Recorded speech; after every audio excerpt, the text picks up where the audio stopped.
우리 오늘 하나님 말씀 두 구절, 마태복음 3장 2절하고 그 다음에 계시록 3장 19절 두 문제를 우리 같이 한 목소리로 같이 읽겠습니다. 여기 있죠? 마태복음 3장 2절 다 같이 우리 외우고서 할 수 있는 거죠. 자, 시작. 회개하라, 천국이 가까웠느니라. 그 다음에 계시록 3장 19절 시작. 무릇 내가 사랑하는 자를 책망하여 징계하노니 그러므로 내가 열심을 내라 회개하라. 아멘. 같이 잠깐 기도하겠습니다.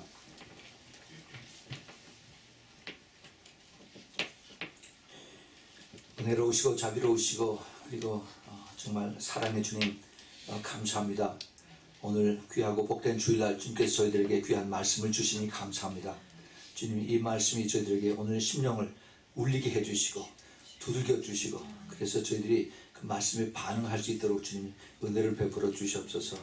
주님 감사합니다. 이 말씀을 붙들고 저희들이 마지막 때 정말 깨어서 기도하면서 그리고 주님의 인도하심과 보호하심과 그리고 끝까지 갈 수 있는 그런 믿음으로 꼭 도와주시옵소서.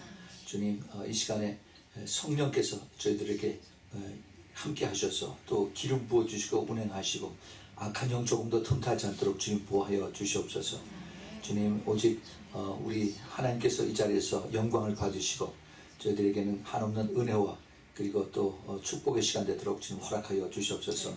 주님, 부족한 종 주님 의지하고 섰사오니 주님께서 기름 부어주시고 주님, 이를 통해서 주님의 하나님의 말씀이 선포될 때 주님께서 많은 영광을 받으시고 또 많은 사람들에게 은혜가 되도록 주님 축복하여 주시옵소서. 예수 그리스도의 이름으로 간절히 기도합니다. 아멘. 오늘 말씀은 우리가 너무나 잘 아는 말씀입니다. 천국이 가까웠느니라. 앞에 회개하라는 말씀이 있죠. 회개하라, 천국이 가까웠느니라. 그리고 계시록 3장 19절에서 그 마지막 부분에서 그러므로 내가 열심을 내라 회개하라 이렇게 하신 말씀을 두 구절을 가지고 오늘 말씀을 준비했습니다.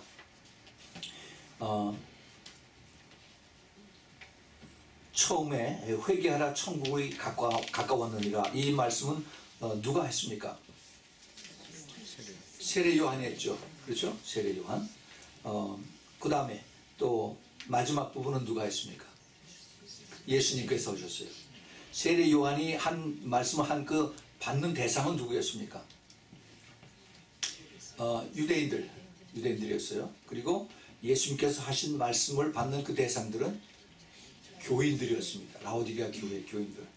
자, 그러면은 먼저 회개하라 천국이 가까웠느니라. 이 말씀을 선포했던 당시에 세례 요한이 그 말씀을 유대 광야에서 또 그리고 요단 강가에서 말씀을 선포를 했습니다. 그 말씀을 받은 사람들이 유대인들이었어요. 이스라엘 사람들이었습니다. 그런데 이 유대 사람들, 그 이스라엘 사람들은 회개하라, 그 다음에 천국이 가까웠느니라 이거에 대한 받아들이는 감각이 굉장히 추상적이었습니다. 왜냐하면 이 사람들은 그 죄라고 한 것에 대한 그 감각이 굉장히 막연했어요. 자기네들이 오랜 전통을 통해서 모세의 율법을 통해서 그리고 그 구약에 하나님이 하신 말씀들 이런 것들을 오래 지나오면서 이 사람들이 이것이 전통이 됐습니다.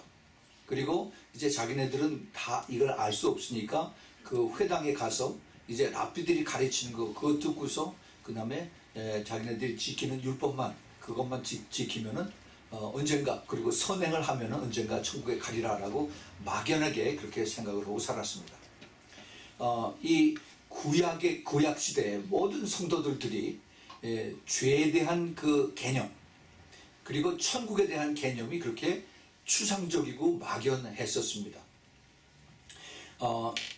그래서 안식일을 잘 지키고 남자들이면은 1년에 3번씩 예루살렘에 가서 그 템플에 가서 제사를 지내고 그러면은 또 그리고 욤키포하고 그다음에 그 데이 오브 어토먼트 그 속죄절에 가서 그 다음에 하루 금식하고 회개하고 그러면은 또 선행을 하고 그러면 언젠가 천국을 가겠지 이렇게 생각을 했습니다. 예, 그래서 죄에 대한 그 감각, 그 개념이 굉장히 무뎌지고 종교 의식으로 그냥 뒤집어보게 돼서 그러고 살아왔습니다. 그런데 이 구약에서 이 죄에 대한 것을 제대로 깨닫고 구체적으로 이것을 설명하고 한 그 사람이 바로 다윗 왕이었었어요. 그래서 그 다윗 왕이 그 시편에서 많이 이것을 회개한 내용을 봅니다. 특별히 그 다윗 왕이 쓴 그 시편 51편에 그 밧세바를 범하고 난 다음에 회개를 많이 했죠. 그 선지자 나단의 얘기를 듣고 그것이 가슴을 찔러서 아 내가 죄인이구나, 내가 죄를 범했구나 하고서 회개를 많이 했습니다. 그래서 그 시편 51편 1절부터 3절에 보면은 이런 말씀이 있습니다. 하나님이여 주의 인자를 쫓아 나를 긍휼히 여기시며 주의 많은 자비를 쫓아 내 죄과를 도말하소서. 이 죄에 대한 얘기가 나옵니다. 계속 나의 죄악을 말갛게 씻기시며 나의 죄를 깨끗이 제하소서. 대저 나는 내 죄과를 아오니 내 죄가 항상 내 앞에 있나이다. 이 다윗 왕이 이렇게 죄를 이렇게 고백하면서 하나님 앞에 살려달라고 한 것이 처음이었어요. 처음. 이걸 우리가 아주 심각하게 생각해 봐야 됩니다. 그 다음에 밑으로 좀 더 내려가서 10절부터 14절에 보면은 하나님이여 내 속에 정한 마음을 창조하시고 내 안에 정직한 영을 새롭게 하소서. 나를 주 앞에 쫓아내지 마시며 주의 성신을 내게서 거두지 마소서. 성령을 여기서 처음 말합니다. 그 다음에 주의 구원의 즐거움을 내게 회복시키시고 자원하는 심령을 주사 나를 붙드소서. 그리하면 내가 범죄자에게 주의 도를 가르치리니 죄인들이 주께 돌아오리이다. 근데 그 다음에 아주 기가 막힌 얘기를 합니다. 그 다윗 왕이 하나님이여 나의 구원의 하나님이여 피 흘린 죄에서 나를 건지소서. 다윗은 전쟁에 나가서 수많은 그 적군들을 죽이고 물리치고 이겼습니다. 전쟁에 나갈 때마다 하나님 앞에 물어보고 내가 나갈까요? 하나님이 허락하면 나가서 싸워서 죽이고 이겼어요. 그런데 그 많은 피를 흘린 것이 죄인 것을 깨닫지 못했습니다. 하나님 앞에 내 죄과를 도말하소서 나를 깨끗하게 씻어서 하나님 앞에 죄를 고백하고 회개하고 자복할 때 그때 자기가 수많은 사람들의 피를 흘린 것이 죄라는 것을 그때 깨닫게 된 겁니다. 이 다윗이 고백한 이 죄는 그 온 구약에 많은 그 하나님의 사람들 모세로부터 시작해서 그 다음에 다윗과 솔로몬과 많은 왕들과 제사장들과 그 다음에 종교 지도자들이 그 깊은 깨달음을 이렇게 다윗처럼 깨달은 것 같지 못해요. 물론 선지자들이 하나님의 말씀을 전했습니다. 그러나 그것이 다윗이 정말 그 통회하는 마음, contrite heart, 이것을 내가 구원의 즐거움을 우리가 성령 받아서 기뻤을 때 그것이 없어져 버린, 정말 기도를 해도 막막하고 그 다음에 아무리 하나님 앞에 주여 하고 소리를 불러도 그냥 허공만 치는 이런 것을 느끼면서 하나님 날 살려주세요, 내 이대로는 못 살겠습니다 하는 그 심령으로 하나님 앞에 고백을 한 것입니다. 이거 굉장히 중요해요. 굉장히 귀합니다. 우리가 그러한 심정으로 하나님 앞에 회개하고 고백하고 하는 것을 주님께서 기뻐하십니다. 그래서 그 에레미야 선자가 나한테 울부짖으라고 그랬죠. cry out 하라고. 그래서 하나님 앞에 찾을 때 그때 내가 너를 듣겠다라고 말씀하십니다. 그런데 신약에 와서 우리 그 현대 교인들이 교회 다니면서 똑같은 그 문제, 죄와 천국이라고 하는 이것에 대해서 구약시대의 유대인들이 죄와 천국에 대한 이것을 느끼는 거하고 지금 거의 비슷하게 아주 거의 무감각하게 그냥 추상적으로 내가 교회 다니니까 언젠가 내가 죽으면 천국 가겠지 하는 많은 사람들이 있습니다. 참 문제예요. 교회에서 분명한 구원에 이르는 그 죄를 회개하고 그 다음에 그 죄를 회개함으로 인해서 그 다음에 예수 그리스도를 믿고 죄 회개한 후에 성령이 임해서 그래서 내 모든 죄가 예수님의 보혈의 피로 깨끗하게 씻어서 내가 완전히 변화가 되는 이런 그 프로세스, 이런 그 과정, 변화를 강조하지 않고 내가 믿었습니다, 입으로 고백하면은 당신 구원 받았습니다 라고 얘기합니다. 그리고 천국이 얼마나 귀하고 아름다운 것이고 보배로운 것이고 한 것을 그렇게 강조하지 않아요. 언젠가 죽으면은 그러면 천국 가겠지. 그래서 장례식에서도 그 사람이 어떠한 사람인지 잘 모르고 그냥 저 장례 집전해달라고 그러면 가서 그 사람 천국 갔다라고 그렇게 얘기를 합니다. 마피아가 죽었는데 그 마피아 그 조폭의 뭐죠? 그 장례식에 피너럴에 가서 그 사람이 천국 갔다라고 이런 얘기를 하는 이런 세상입니다. 예, 참 아이러니해요. 그것을 전하는 하나님의 종이 과연 천국 갈지 그것이 의문입니다. 죄에 대한 그 분명한 깨달음, 죄가 얼마나 무서운 건지, 이 죄 때문에 예수님께서 십자가에 달렸을 때 모든 죄를 다 등에 업고 십자가에 달렸을 때 하나님은 외면을 하셨어요. 처음으로 예수님께서 아버지라고 쭉 불러오던 것을 하나님하고 불러도 하나님은 외면하시고 하늘이 깜깜해졌습니다. 그만큼 죄가 무서웠어요. 그런데 그 죄를 대수롭지 않게 생각을 하고 그냥 그대로 타협하고 양다리 걸치고 그러고 갑니다. 언젠가는 그러면 천국을 가겠지. 큰 착각이에요. 큰 착각. 사도 바울이 이거를 너무너무 우리에게 잘 가르쳐줬습니다. 그 귀한 로마서에서. 로마서 그 3장에서 죄에 대한 것을 이거 시간이 없어서 잘 길게 말씀을 못 드리지만은 3장 10절부터 12절에 그 시편에 있는 말씀을 인용을 해서 기록된 바 의인은 없나니 하나도 없으며 깨닫는 자도 없고 하나님을 찾는 자도 없고 다 치우쳐 한 가지로 무익하게 되고 선을 행하는 자가 없나니 하나도 없도다라고 이렇게 그 사도 바울이 이야기를 합니다. 선을 행하는 자가 하나도 없다라고 합니다. 그렇죠? 예수님 앞에 예수님께서 그 당시에 유대인 지도자들이 선한 선생님 하고 왔더니 예수님이 왜 나를 선하다고 부르느냐, 선한 분은 하나님 한 분이다라고 그렇게 예수님께서 고쳐서 가르쳐 주십니다. 그 선하다고 하는 그것을 죄가 없다고 하는 그 뜻을 하나님께서 우리에게 가르쳐 주신다고 그랬어요. 그 같은 로마서 3장 그 10절부터 20절 사이에 사도 바울이 죄란 무엇이다, 무엇으로 인해서 죄를 깨닫는가 하는 것을 가르쳐 줍니다. 우리가 알거니와 무릇 율법이 말하는 바는 율법 아래에 있는 자들에게 말하는 것이라 이는 모든 입을 막고 온 세상으로 하나님의 심판 아래 있게 하려 함이니라. 그러므로 율법의 행위로 그의 앞에 의롭다 함을 얻을 육체가 없나니 율법으로는 죄를 깨달음이라 그랬어요.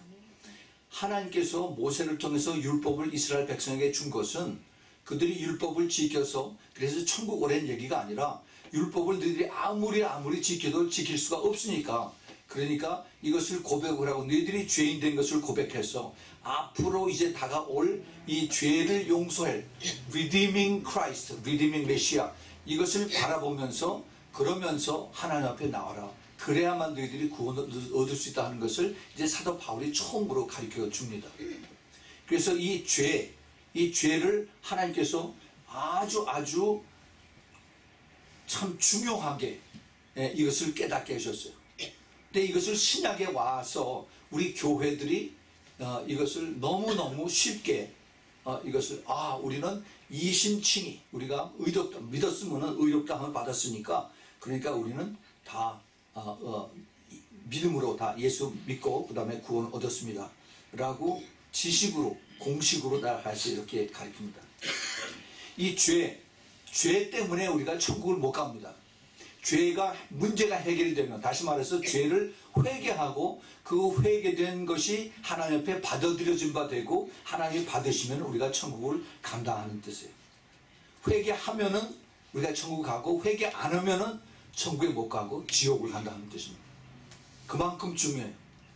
전부 다 아무리 도둑이라도 마피아라도 조폭이라도 지옥 가라 그러면 화납니다. 화내. 다 천국을 가기는 원합니다. 근데 그 회개라고 하는 이 죄에서 돌이키는 이것을 메타노이아라고 하는 그 헬라 말을 쓰는데 그 뜻이 그냥 내가 잘못했습니다 이걸로 끝나는 것이 아니라 내가 마음을 바꾼다는 뜻이야. 가다가 돌이켜서 다시 돌아온다는 얘기입니다.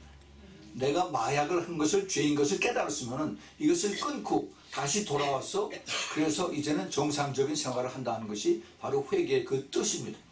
내가 turn back, 완전히 돌이키는 이것이 회개의 참 뜻이에요.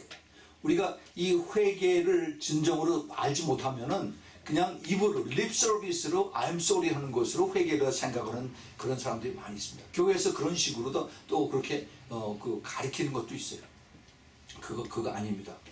그래서 그 세례 요한도 뭐라고 이것을 강조하냐 하면은 회개에 합당한 열매를 맺으라라고 이렇게 얘기를 합니다. 이거 굉장히 중요합니다. 그 세례 요한은 내가 천국이 가까웠으니까는 회개하라라고 이렇게 외쳤죠. 근데 세례 요한이 자기가 외쳤지만 자기 스스로 외친 것이 아니라 이미 그 구약에서 이사야서 40장에서 이사야 선지자가 하신 말을 세례 요한을 통해서 성령께서 그를 통해서 말씀을 전하게 하신 것입니다. 세례 요한이 그 이상한 옷을 입고 광야에서 소리 지르면서 회개하라, 천국이 가까웠다 하고 소리 지르는 이것이 사람들에게 우습게 보였지만은 그러나 이것이 바로 성령의 음성이었고 이게 하나님의 음성이었다는 겁니다. 그 중에서 그것을 귀하게 들은 사람도 있었고 저것을 코웃음치고 그 다음에 이것을 미친놈이라고 생각으로 그냥 지나간 사람들이 많았었습니다. 예수님께서 나중에 이 마태복음 11장에서 세례 요한을 대해서 칭찬을 하죠. 여자가 낳은 자 중에서 가장 위대한 자라고 말씀하시면서 그 다음에 이 세례 요한이 너희들이 기다리던 엘리야라고 이렇게 얘기를 합니다. 사람들이 깜짝 놀랐어요. 그 엘리야가 왔다면은 그러면은 메시아가 올 때 그 엘리야가 나타난다고 그랬는데 그러면은 우리에게 나타난 것이 바로 메시아구나 하는 것을 깨닫는 그런 사람이 그 당시에 많지 않았다는 겁니다. 예수님께서 이것을 분명히 이것을 가르쳐 주셨습니다. 그래서 예수님이 이제 그 마태복음 3장 끝에서 세례 요한에게 요단강에서 세례를 받고 그 다음에 하늘 문이 열리고 하늘에서 음성이 들려서 이는 사랑하는 내 아들, 기뻐하는 아들이라 하고 그 다음에 성령이 비둘기처럼 내려와서 삼위일체가 그 자리에서 모이는 그런 귀한 그 자리를 허락하죠. 그리고 나서 성령께서 예수 그리스도를 광야로 인도하셔서 그래서 예수님께서 40일 동안 금식하고 그 다음에 제일 먼저 맞들인 것이 사탄입니다. 사탄 마귀가 와서 예수님하고 이제 전쟁을 벌이겠죠. 전쟁. 영적 전쟁입니다. 그 전쟁을 일으키고 난 다음에 그 다음에 주님께서 하신 말씀이 마태복음 4장 17절에서 똑같이 이때부터 예수께서 비로소 전파하여 가라사대 회개하라 천국이 가까웠느니라 라고 주님께서 똑같이 이렇게 말씀을 하십니다. 천국이 가까웠느니라. 천국. 여러분 천국에 대해서 얼마나 아십니까? 천국. 신약에 보면은 천국이라고 하는 것을 영어로 Kingdom of Heaven 또는 Kingdom of God 이렇게 표현을 합니다. 그 Kingdom of Heaven이 그 마태복음에만 31번이 나와요. 신약에서 40번이 나오는데 그 중에서 마태복음에서 31번이 나옵니다. 그 다음에 Kingdom of God 이것은 신약 성경에서 91 times 91번이 나오는데 마태복음에는 5번밖에 안 나와요. 그래서 우리말로는 그냥 천국이라고 이렇게 했는데 그 천국이라고 하는 그 단어가 신약에서 거의 130번이 나옵니다. 그만큼 천국이 중요하다는 걸 가르쳤어요. 예수님께서 사도 바울이 그렇게 강조를 했습니다. 왜냐하면은 천국 가지 않으면 지옥 간다는 얘기예요. 지옥. 그 지옥을 가지 말고 천국을 꼭 가야 되는데 가기 위해서 반드시 죄를 깨닫고 회개를 해야 된다는 겁니다. 회개. 이것이 교회를 부르신 그 하나님을 부르신 교회에 해야 될 가장 중요한 그 콜링이에요. 그리고 그 미션이고 그리고 하나님의 타스크입니다. 우리에게 주신 타스크. 그 왕국, 그 하나님의 통치하는 왕국, 이것을 천국이라고 쉽게 우리가 얘기를 하는데, 그 천국이라고 하는 그 왕국은 우리가 요즘 천국에 많이 왔다 갔다 하는 사람들이 많이 있죠. 가서 거기는 전부 다 도로가 황금으로 되어 있다, 뭐 그 다음에 집들이 전부 다 보석으로 되어 있다 하는 그런 얘기들 하지만은, 가장 그 우리가 성경 말씀을 통해서 구체적으로 천국에 대한 컨셉들을 알 수 있는 것은, 천국은 모든 것이 진리입니다. 거짓이 없어요. 그 다음에 천국에는 참 자유가 있고, 그 다음에 정의가 있고, 그 다음에 아픈 사람이 없습니다. 그 다음에 사랑이 있고 은혜가 있는 것입니다. 이것이 천국이에요. 이 세상하고 너무너무 비교가 되는 것입니다. 예수님께서 이 미니스트리를 처음 시작하고 난 다음에 누가복음의 4장에 보면은 예수님께서 이런 말씀하십니다. 그 18절 19절에 주의 성령이 내게 임하셨으니 이는 가난한 자에게 복음을 전하게 하시려고 내게 기름을 부으시고 나를 보내사 포로된 자에게 자유를, 눈먼 자에게 다시 보게 하심을 전파하시며 눌린 자를 자유케 하고 주의 은혜의 해를 전파하게 하려 하심이라. 예, 이것이 천국의 시작입니다. 이 땅에서. 근데 예수님께서 이 말씀을 하신 것은 그 이사야서 선지자가 말씀하신 이사야서 61장 1절부터 4절에 있는 말씀을 주님께서 하셨어요. 그리고 나서 이제 그 누가복음 4장 그 밑에 21절에 보면은 오늘날 이 말씀이 내 귀에 응했다라고 합니다. 응했다는 얘기는 이루어졌다는 얘기예요. fulfilled 됐다는 거예요. 이루어졌다. 그래서 천국의 시작이 이 땅에서 예수님의 오심으로 이루어졌다라고 주님께서 선포를 하고 있습니다. 이렇게 좋은 천국, 정말 들어갈 때가 심히 이제는 가까웠습니다. 우리가 이것을 잘 알아야 돼요. 2000년 전에 세례 요한이 회개하라 천국이 가까웠다라고 광야에서 소리 지르고 그렇게 그 얘기 전했던 것이라면은 2000년 후인 지금은 세례 요한이 있다면은 더 크게 소리 질러야 되죠. 이 스피커로, 옛날에 스피커도 없었어요. 스피커를 가지고 지붕 위에다 올려놓고서 지나간 사람들에게 회개하라! Repent! 소리 지르면서, 그러면서 주님이 오실 때가 다 가까웠다라고 그렇게 얘기를 해야만 되는 것입니다. 예수님께서 그 요한계시록에 그 하셨던 그 말씀, 계시록 3장 19절에서 하신 말씀, 라오디게아 교회에 대해서 하신 말씀, 제일 끝에 열심을 내라 회개하라 이렇게 똑같이 하신 말씀, 이렇게 하신 말씀은 그 회개에 대한, 특별히 그 죄에 대한 이것을 주님께서 강조하시면서 다시 여기서 이제 그 모든 죄를 깨닫고 회개하고 주님 앞에 돌아오라 하는 것입니다.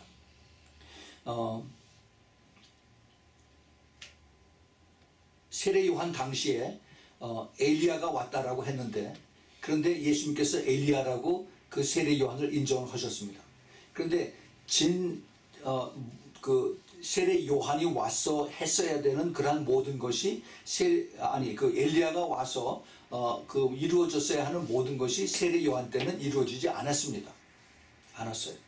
하나님께서 그 말라기서 4장 5절에서 여호와의 크고 두려운 날이 이르기 전에 선지 엘리야를 너희에게 보낸다라고 했습니다. 크고 두려운 날이 이르기 전에. 그게 언제입니까?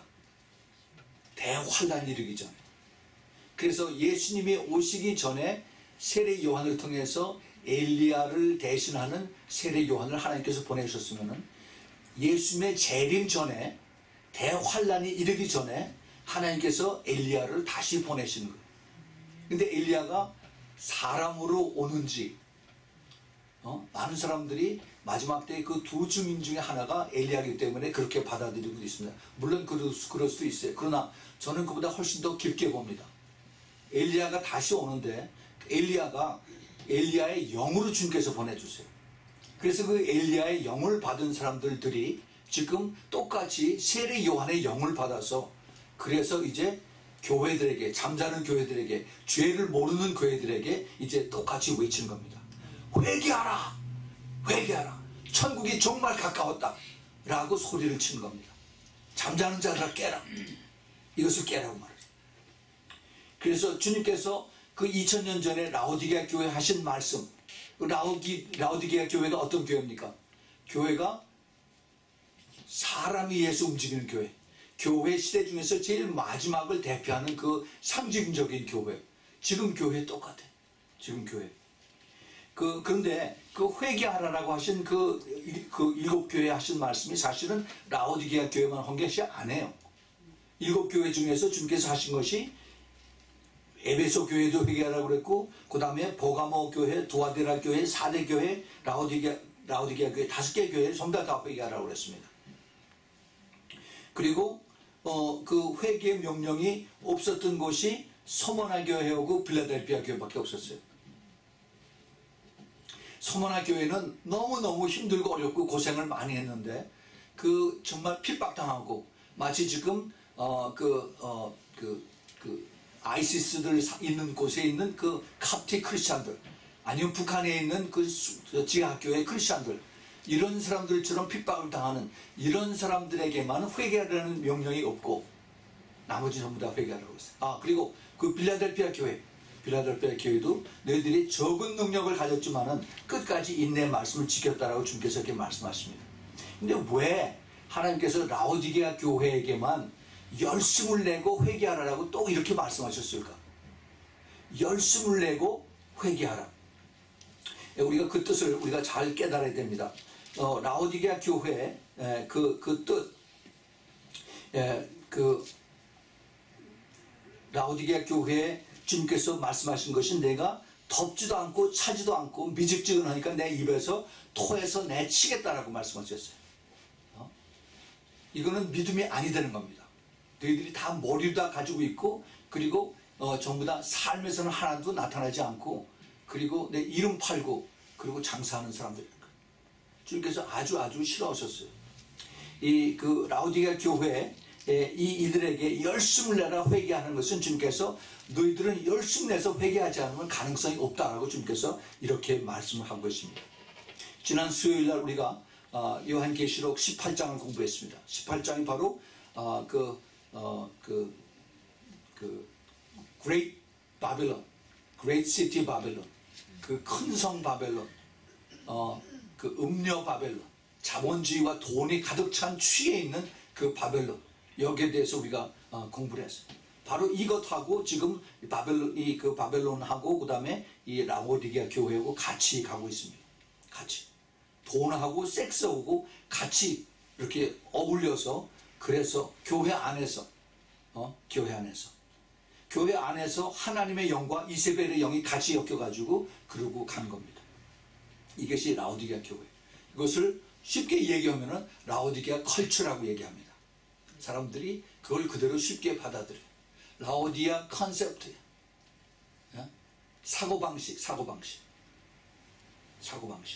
사고방식이 자본주의 여기에 다 이렇게 젖어서 당연히 모든 것이 인간적인 방법에 의해서 다 돈이 있어야 되고 사람들 끌어모아야 되고, 그 다음에 이제 나중에 모여서 그 다음에 말씀이 있고 그 다음에 기도하고 그러면 교회가 되는 거다라고 이렇게 이야기를 합니다. 예수님께서 처음에 교회를 세우실 때 했던 그거하고는 아주 달라요. 또 사도행전 2장에서 교회가 시작된 거하고는 아주 방향이 다릅니다. 그런데 이것이 2000년 동안 많은 역사를 통해서 그 전통을 통해서 많이 변형이 됐습니다. 마지막 때를 정말 깨닫고 알고 있는 그러한 소수의 종들, 이런 사람들이 많지가 않습니다. 많지가 않아요. 이런 사람들에게 하나님께서 이 엘리야의 영을 부어주시고 그 다음에 세례 요한의 영을 부어주십니다.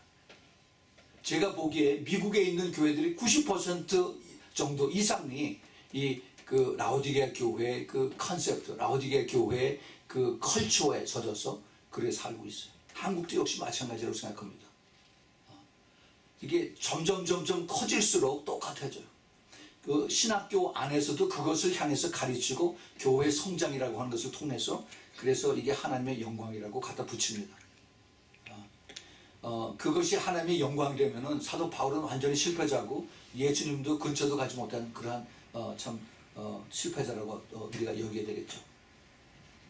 그래서 예수님께서 그 7교회 똑같이 이것을 이길 수 있는 이기는 자가 되라고 말씀하십니다. 회개뿐만이 아니라 이기라고 말씀하세요. 이거 이긴다 하는 뜻은 overcomer, 극복하다는 얘기예요. 극복하다. 참고 인내하고 이것을 극복해야 된다는 얘기예요. overcome 해야 된다. 정말 이 시대에 참 그 죄를 회개하고 죄의 유혹을 물리치고 그 다음에 이 우리에게 다가오는 나도 모르게 그냥 슬그머니 이렇게 들어오는 이 유혹들과 그 다음에 나에게 다가오는 이 생각과 마음들, 이것을 우리가 어떻게 물리쳐야 되느냐, 우리가 어떻게 이것을 분별해야 되느냐. 여러분, 이 회개라고 하는 것이 그렇게 사도 그 요한이 세례 요한이 그리고 또 그 엘리야가 또 예수님께서 그렇게 강조를 하셨다면 그만큼 우리에게 중요한 것이 돼야 되죠. 중요해야 됩니다. 그러면은 이 회개를 우리가 어떻게 해야 될까? 다 회개해야 돼요. 교회마다 회개 모르는 사람이 없습니다. 회개해야 됩니다. 회개해야 됩니다. 근데 회개를 과연 하나님이 받으시는 그런 회개를 하실까요? 할까? 그 회개를 하려면은 먼저 기도를 해야 됩니다. 기도가 없이는 회개가 이루어지지 않아요. 한국에서 뭐 기도 대각성대회 해가지고 큰 공설운동장 빌리고 무슨 큰 체육관 빌려서 기도 그 회개 대각성 집회를 합니다. 한번 대형 집회로 끝나버려요. 물론 그것도 하나님 들으십니다. 그러나 진정한 한 사람 한 사람이 정말 변화가 돼서 내 안에서 이것이 꿈틀꿈틀하고 뭐가 잘못됐다 하고 내 양심을 찌르고 이게 아닌데 하면서 하나님 앞에 고백하면서 회개하는 이런 것이 나오려면은, 그러려면 내가 깊은 기도가 먼저 선행돼야 된다는 겁니다. 그 기도가 돼야만, 기도가 먼저 있어야만 성령께서 그 다음에 그걸 통해서 우리에게 그 회개할 수 있는 그 길을, 물꼬를 터주세요. 물꼬를. 저는 그렇게 알고 있습니다. 현대 교회가 회개를 못하는 것이, 회개 알아요.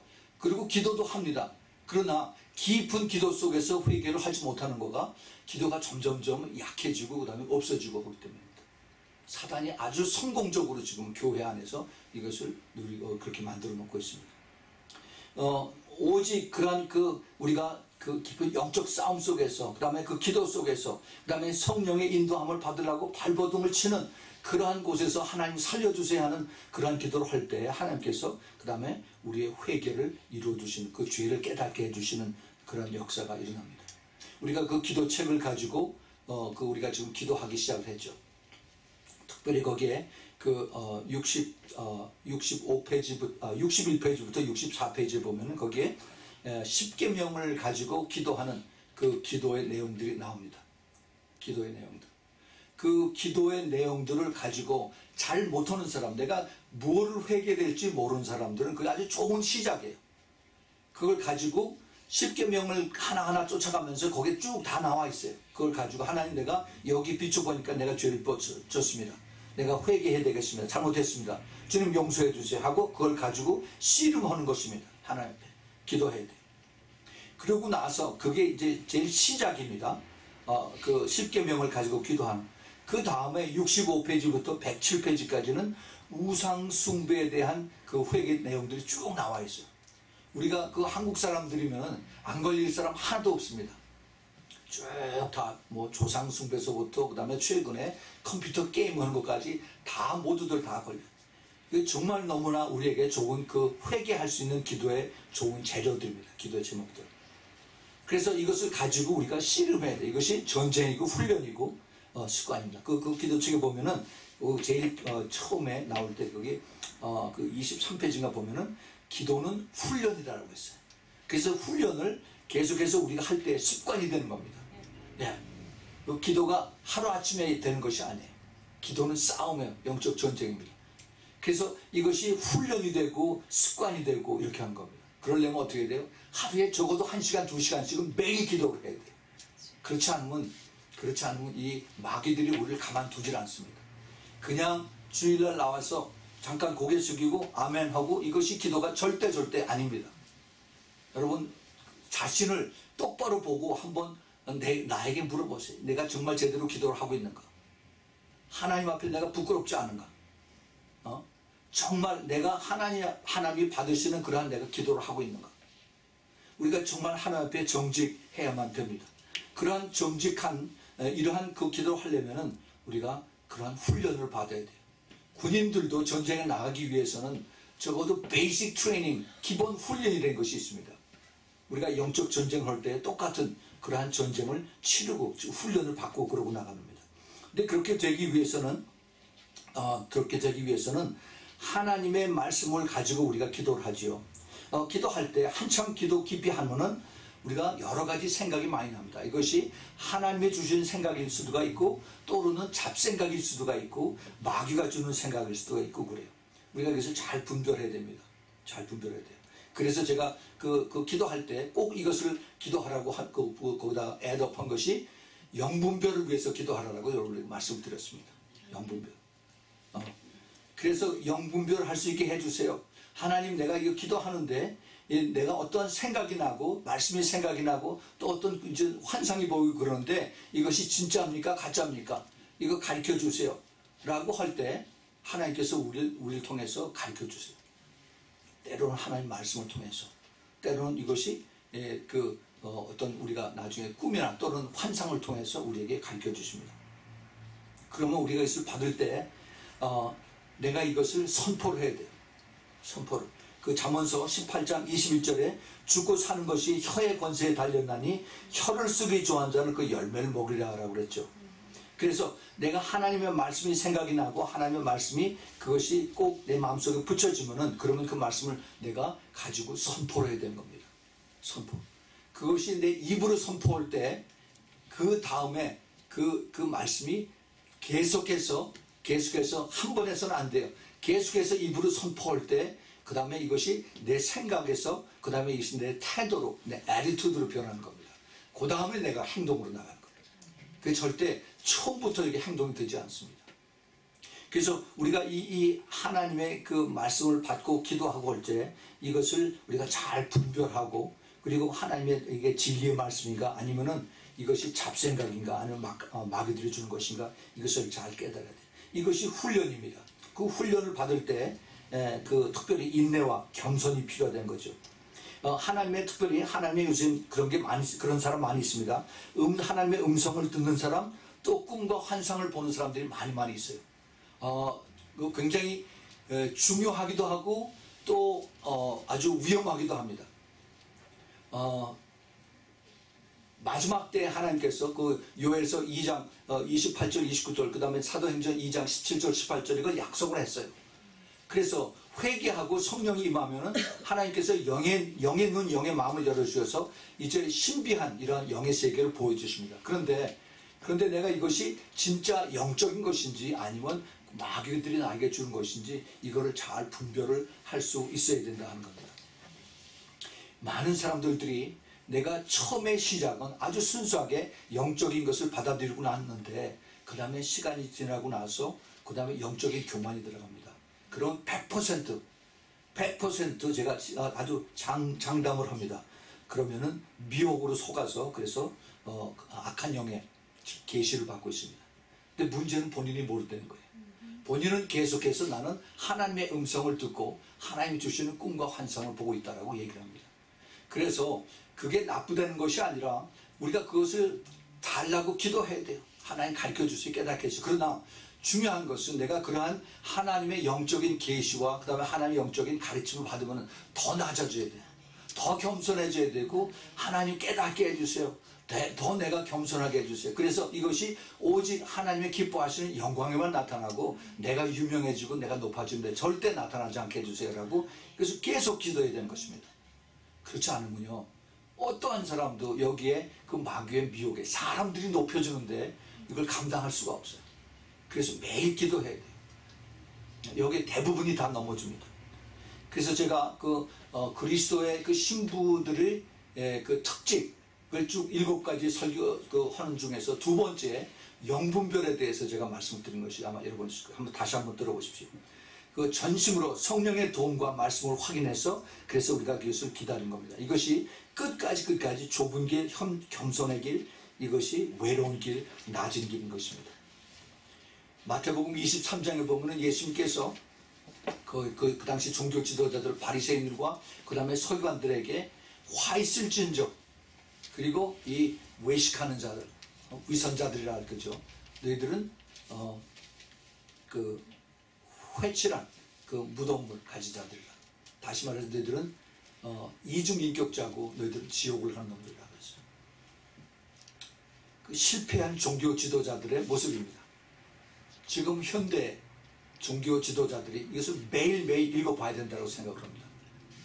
정말이에요. 이게 여기에 까딱 잘못하면은 많은 사람들이 여기 넘어가요. 조금만 조심 안 하면은 누구든지 여기에는 면역성이 없습니다. 실패자들의 모임인데 우리가 이것을 나는 여기에 해당이 안 된다, 나는 괜찮다라고 우리가 절대 그렇게 생각을 하면 안 되죠. 이 현대 바벨론과 그 다음에 교회의 양다리를 다 걸치고 사는 그러한 교회 목자들, 또 지도자들, 또 선교사님들 정말 똑바로 정신 차려야 됩니다. 자신을 돌아보면서, 물론 그 중에서 정말 고생하면서 정말 외롭게 주님만 바라보고 가는 사람들이 있어요. 그러나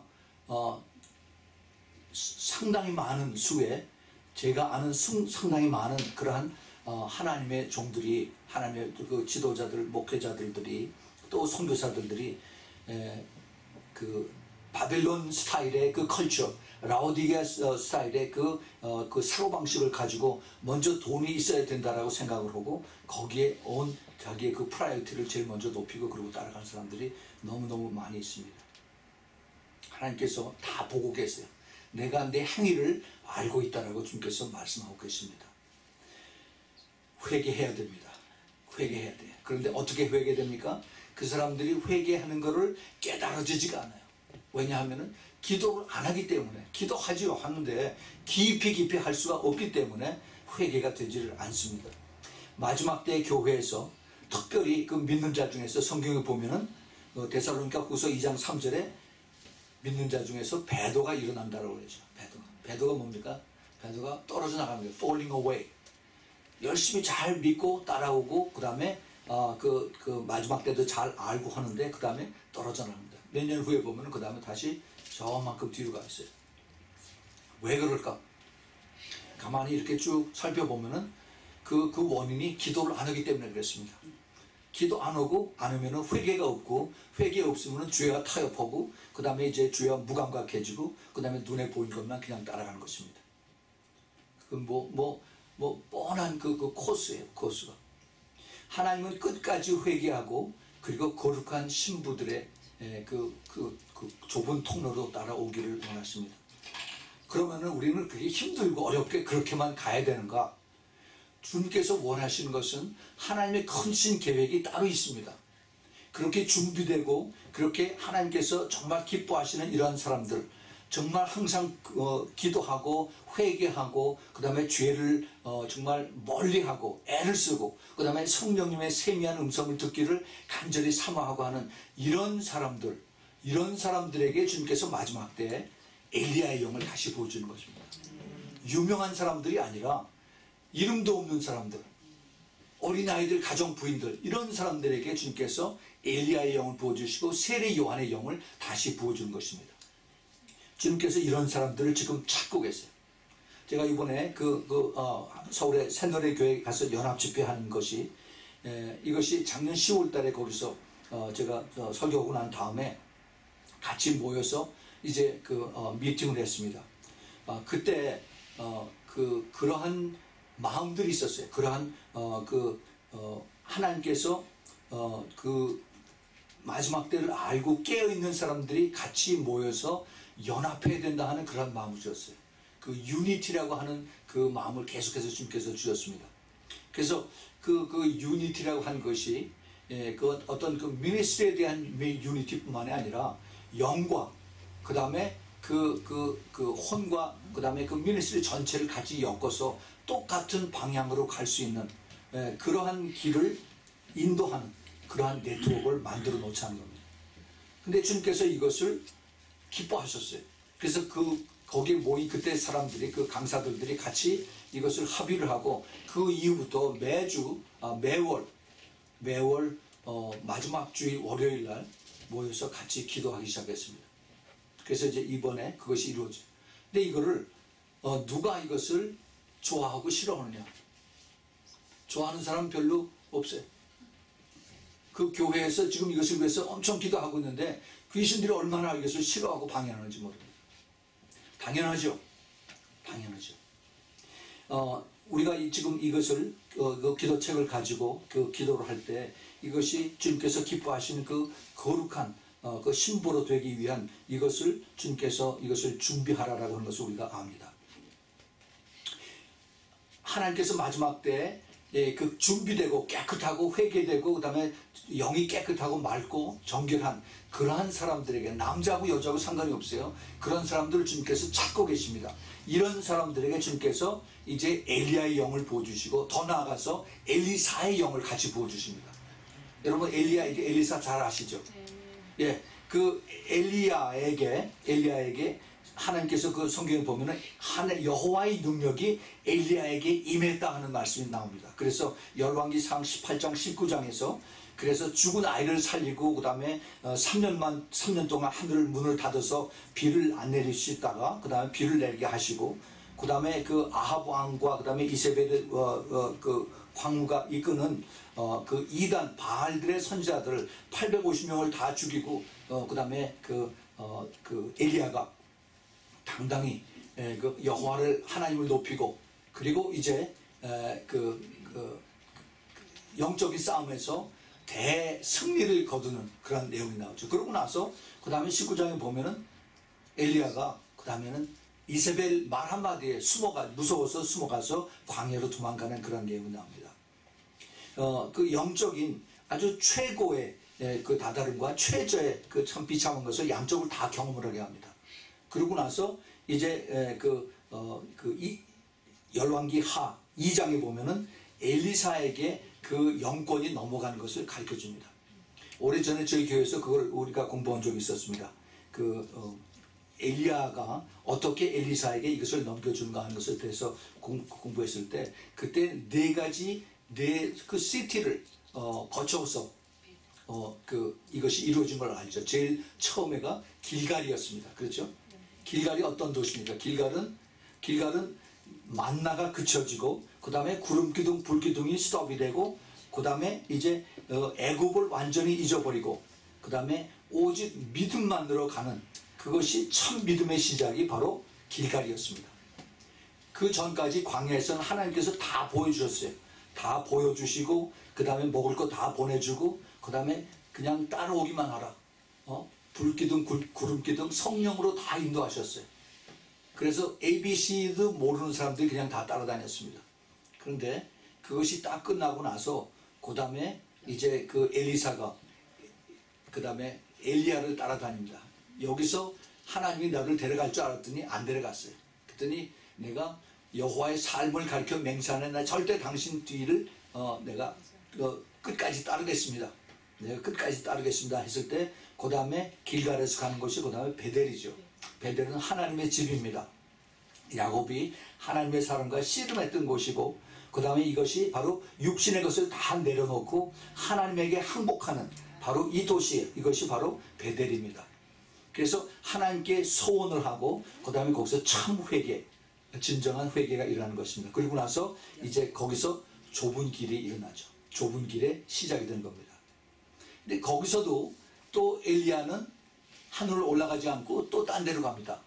근데 엘리사가 또 따라가겠다고 그래요. 그 다음엔 가는 곳이 여리고입니다. 여리고는 어떤 곳입니까? 바로 그 여호수아가 처음 영적 싸움을 한 것이에요. 영적 싸움. 그래서 영적 전쟁을 해서 그래서 이긴 곳입니다. 칼하고 창하고 활을 쏜 것이 아니라 하나님의 방법으로 성을 7바퀴 돌고 나서 소리 한번 확 질렀더니 성이 와르르 다 무너졌습니다. 하나님께서 다 이것을 영적 싸움에서 이루셨어요. 출애굽기 14장 14절에 보면 하나님께서 이렇게 말씀하시죠. 이 싸움은 내게 속한 것이라. 너는 나에게 맡기고 넌 뒤에서 구경만 하라고 이렇게 말씀하십니다. 그렇습니다. 모든 영적 싸움은 주님께 속해 있습니다. 그래서 이제 그 여리고에서 이제 영적 싸움이 시작이 되고 그 다음에 이제 주 안에서 승리하는 것을 맛보고 귀신들과의 싸움이 이제는 리얼한 그런 디모닉 스피리추얼 워페가 되고 전신갑주를 입고 그 다음에 철의 기도가 필요한 것이 바로 이제 여리고라고 하는 그런 장소입니다. 근데 거기서 끝난 것이 아니죠. 그 다음에 어디입니까? 요단으로 갔어요. 요단. 드디어 요단에서 이제 그 엘리야가 내가 나에게 무엇을 받길 원하느냐 그랬을 때 이제 그 엘리사는 나에게 곱절에 영감을 주옵소서 그래. 내가 어려운 것을 나에게 주문하는구나. 이 갑절에 영감이라는 것은 굉장히 중요한 뜻이 있습니다. 이 장자에게 갑절에 그 재산을 나눠준 거예요. 엘리사가 엘리야보다도 갑절에 그 장자로서의 이것을 축복을 받는 겁니다. 그래서 이것을 받은 다음에 그 다음에는 어떻게 됩니까? 갑절에 기름 부음이 있게 되면 그 다음부터 이제 영의 눈이 열리죠. 영의 눈이 열리고 영의 세계가 깨달아지고 이제는 내가 눈에 보이는 육의 눈이 아니라 영의 눈을 가지고서 이제는 모든 것을 따라갑니다. 삶 속에서 그래서 성령의 기름 부음을 받아서 그것에 의해서 움직이는 사람들이 바로 요단을 걷는 사람들이 하는 것입니다. 그래서 하나님께서 마지막 때에 부르는 사람들이 바로 이 엘리야와 엘리사의 영을 받은 이런 사람들을 통해서 하나님 마지막 때에 쓰신다는 것입니다. 여기서 끝나는 것이 아니라 하나님께서 마지막 때 하나님의 계획은 얼마나 큰지 모릅니다. 요셉의 영을 하나님께서 준비하고 계세요. 여러분 아시죠? 요셉의 영을 통해서 하나님께서 엄청난 마지막 때의 그 비밀을 주님께서 이제 준비하고 계신 것입니다. 주님 재림 직전에 깨어서 준비하고 기도하는 종들은 미리 때를 알고 그리고 준비하고 있습니다. 그래서 하나님께서 이런 사람들을 같이 모으게 하세요. 모아서 같이 기도하게 하십니다. 이 모은다 하는 것은 이제 같은 장소에 모이는 뜻도 있지만은 이제 지금 이 시대에는 하나님께서 어떻게 모으냐면 사이버. 이 사이버 뭔지 아시죠? 그 인터넷으로. 그래서 이 인터넷으로 서로 연결이 되게 하시죠. 그럼 거기서 끝나냐? 아니에요. 그 다음에는 스피리추얼로, 영적으로 연결이 되는 것입니다. 이 사이버는 사탄이 이것을 만들어 놓은 거예요. 인간의 지혜를 통해서. 그런데 하나님께서 이것을 들어서 이제 스피리추얼로 바꿔서 하나님 앞에 쓰임을 받게끔 하는 겁니다.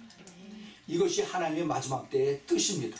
우리가 영적으로 이제 준비하고 그 다음에 깨어 있으면은 그러면 하나님께서 이것을 통해서 주님께서 이것을 그 하나님의 도구로 하나님의 목적으로 하나님의 계획을 통해서 하나님께서 쓰시기를 기뻐하신다는 겁니다.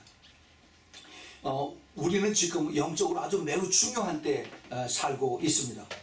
천국 문에 들어갈 날이 심히 가까운 그런 때에 우리가 살고 있습니다. 그래서 주님께서 열심을 내서 회개하며 영과 혼과 몸이 거룩해야 된다라고 이렇게 말씀하십니다. 그 주님께서 라오디가 교회 그 3장 19절에서 무릇 내가 사랑하는 자를 책망하여 징계하노니 그러므로 내가 열심을 내라 회개하라 be zealous and repent. 이 말씀을 하신 그 전에는 그 전에 18절에 주님께서 이런 말씀하셨어요. 내가 불로 연단한 금을 사서 부요하게 하라라고 그랬어요. 여러분 그게 무슨 뜻인지 아십니까? 불로 연단한 금을 사서 부요하게 된다. 불로 연단한 그 금을 사서 부여한다는 얘기는 믿음이 불로 연단을 받아야 된다는 겁니다. 정말 많은 고통과 고난과 그 다음에 그 정말 불 속을 건너는 지금 사람들이 많이 있습니다. 여러분 포기하지 마십시오. 그 한 과정에 있습니다. 여길 반드시 통과해야 돼요. 주님께서 뭐라고 그랬어요? 사랑하는 자를 내가 책망해서 징계한다라고 그랬습니다. 이것을 통해서 그 다음에 나가면은 그 다음에 흰옷을 사서 입어서 벌거벗은 수치를 보이지 않게 하라고 그랬어요. 흰옷을 사서 입으라고 그랬어요. 흰옷이 뭡니까? 세마포죠. 세마포가 뭐예요? 성도들의 옳은 행실이라고 그랬습니다. 여러분 이게 옳은 행실이 그냥 적당히 옳은 행실이 아니라 이것이 바로 그 진리의 길을 따라가는 좁은 길이에요. 좁은 길, 외로운 길, 그리고 협착한 길, 힘든 길입니다. 끝까지 가야 돼요. 그러나 주님께서 보고 계세요. 우리 주님께서 절대 포기하지 말고 진리의 길로 끝까지 따라가시길 바랍니다. 그런데 그리고 나서 안약을 사서 눈에 발라서 보게 하라고 그랬어요. 안약을. 다시 말해서 세상을 볼 때 이 육의 눈으로 보지 말고 영의 눈으로 보는 겁니다. 성경적인 눈으로 보고 그 다음에 성령의 세미한 음성을 듣고 그리고 거길 따라가는 겁니다.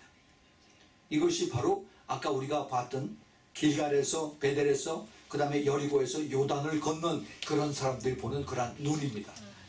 이것이 바로 마지막 때 하나님께서 예비하셔서 이제 새로운 그 엘리야의 영과 세례 요한의 영, 엘리사의 영을 부어주셔서 하나님께서 쓰시겠다고 하는 그러한 것입니다. 이 회개하는 사람들은 이런 축복이 따라요. 이 회개하는 자들은 하나님께서 그들을 통해서 이제 하나님께서 그들을 불러서 쓰신 것입니다. 마치 예수님께서 예루살렘으로 들어가실 때 저기 있는 저 집에 당나귀를 끌어서 가지고 오라, 내가 타겠다라고 했어요. 여러분, 우리가 당나귀가 되어드리는 겁니다. 주님께서 다시 오시는 그 길을 평탄케 하기 위해서 우리가 당나귀가 되어드린 겁니다. 주님 앞에 쓰임받는 것이에요. 이건 영광스러운 것입니다. 근데 아무나 그렇게 하지 못해요. 정말 마지막 때 기도하고 회개하고 준비하고 깨끗하고 정결한 그런 사람을 사랑한다. 이런 사람들을 주님께서 이 시대에 찾고 있는 것입니다. 여러분, 기도해 주십시오. 앞으로 이런 사람들이 이제 많이 이제 주님의 눈에 나타납니다. 우리가 이것을 가지고 기도할 때 주님께서 이것을 통해서 서로 연결이 되게 하십니다. 이것이 바로 네트워크예요. 그래서 이런 사람들이 같이 모여서 같은 비전을 가지고 그리고 같이 기도하기 시작한 겁니다. 이거는 시간과 공간을 초월해서 이제 미국과 그 다음에 저 호주와 아프리카와 그 다음에 유럽과 아시아 전체를 이제 다 연결이 돼서 그래서 이제 우리가 그 기도를 하는 것입니다. 그럼 하나님께서 들으세요. 들으시고 그 다음에 하늘문을 여십니다. 하늘문을 여세요. 그러면은 마치 엘리야가 여호와의 능력이 엘리야에게 임하다 하는 그거하고 똑같은 그런 일들이 그보다 훨씬 더 곱절의 영역을 받은 우리들이 이것을 우리가 준비할 수가 있는 것입니다. 문제는 내가 주님을 모시고 가느냐 아니냐, 교만하냐 아니냐, 여기에 달렸어요. 우리는 끝까지 낮아져야 됩니다. 그렇게 하기 위해서 우리 항상 회개해야 돼요. 그 다음에 항상 기도해야 됩니다. 기도는 외롭습니다. 밤에 전부 다 바빠요. 그럼에도 불구하고 그래도 나와서 몇 사람 안 되지만은 이 자리를 지키면서 기도하는 사람들을 우리 예수님께서 내가 내 행위를 보고 있다라고 말씀하실 것입니다. 우리는 정말 주님의 기뻐하시는 것이 무엇인가 하는 것을 우리가 잘 알아야 됩니다. 내가 주님을 기뻐하시는 뜻을, 그 뜻을 향해서 사느냐 아니면 나의 육신을 만족시키게 하는 그러한 그 방향을 향해서 사는 것인가, 그 선택은 내가 하게 달렸어요. 머지않아서 내가 천국에 들어가는 그 문이 열립니다. 지난 주일에 제가 그걸 설명했죠. 그 처녀와 슬기로운 5 처녀, 그 다음에 어리석은 5 처녀. 이제 그 문이 열리고 닫히는 그 날이 심히 가까워 옵니다. 여러분들이 정말 깨어서 기도해서 회개하고 항상 정결하고 깨끗하고 주님 앞에 서는 그 준비를 하면서, 그러나 하나님의 성령이 부르시는 그 예미한 음성을 듣고 주님께서 부르시면 내가 여기 있습니다, 주님 나를 사용해 주세요 하고 하는 그러한 예비되고 그리고 준비되고 깨어서 있는 그러한 여러분들이 되길 꼭 부탁을 드립니다. 우리 같이 기도합시다. 하나님 아버지, 정말 감사합니다. 가장 소외되고 참 알려지지 않은 이러한 곳에서 주님께서 저희들을 보시고 아시다고 하는 그러한 위로의 말씀을 주시니 감사합니다. 주님, 이 자리에서 주님께서 저희들에게 다시 한번 귀한 말씀을 주신 것 감사합니다. 주님, 이 마지막 때 회개하는 것이 얼마나 힘든 것인지 그 과정이 먼저, 기도가 먼저 앞서야 되는 것을 저희들에게 또 깨닫게 해주시니 감사합니다. 주님, 저희들이 더 열심을 내서 기도하고, 그래서 그 기도하는 과정 속에서 회개하고, 그리고 나서 성령님의 세미한 음성을 듣고, 그리고 저희들이 깨달아서 말씀을 붙들고 선포하고 그리고 순종하고 나아갈 때 주님께서 저희들을 통해서 크신 계획을 가지고 이루실 것을 저희들이 믿습니다. 주님 꼭 도와주시고 주님 축복하시사 저희들 끝까지 겸손하게 해주시고 낮아지게 해주셔서 오직 우리 주 예수 그리스도가 높임을 받는 그러한 저희들이 당나귀가 될 수 있도록 주님 우리를 축복하여 주시옵소서. 이제는 우리 주 예수 그리스도의 끝없는 그 은혜와 하나님 아버지의 한량없는 그 아가페의 사랑과 그리고 성령 하나님의 내주하심과 교통하심과 인도하심과 기름 부으심이 이제 마지막 때 정말 기도하면서 회개하면서 천국에 들어가기를 예비하고 준비하고 그리고 하나님 앞에 더 겸손해지기를 기뻐하는 사랑하는 우리 아미 성경의 성도들 머리 위에 그리고 그 가정 위에 또 멀리서 이 메시지를 듣는 주님의 사랑하는 그 신부들 머리 위에 가정 위에 지금부터 영원까지 함께 있기를 예수 그리스도 이름으로 축원하옵나이다.